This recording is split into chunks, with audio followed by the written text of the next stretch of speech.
Hey, welcome to Route 66. We're on day number 320 in our journey through the Bible. Thanks for sticking with me and joining me today. We have two chapters in the book of Acts, and they're pretty pivotal chapters and moments here. In chapter 8, we find out that following the death, the martyrdom of Stephen, persecution continues for those early believers.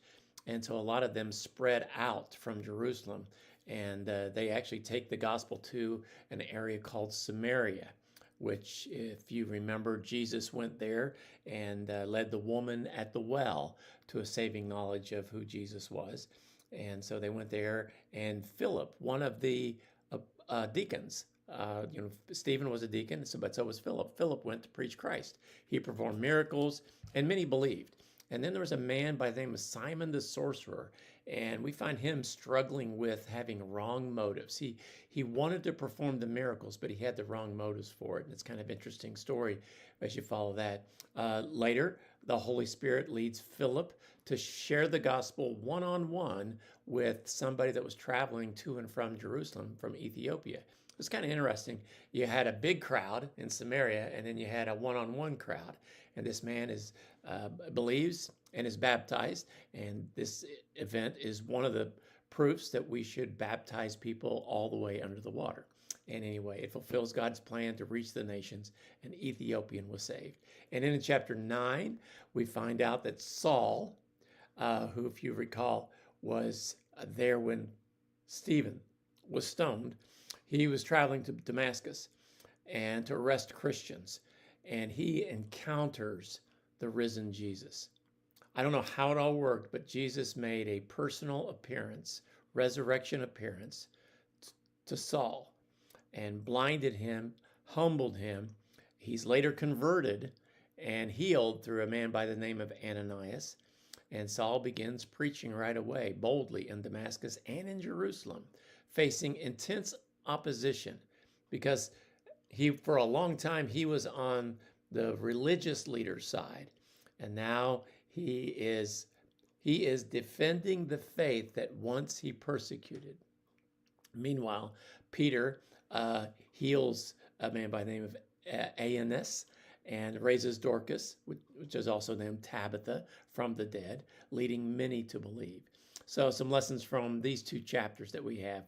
One, persecution never stops the gospel. It actually helps spread it. Kind of like if you've ever gotten a stain on your carpet and then you try to clean it up by rubbing it out, you actually make it worse. Well, by trying to persecute the Christians, it actually caused them to spread even further. What some meant for harm, God meant for a mission. And the gospel began to spread just like he said it was going to.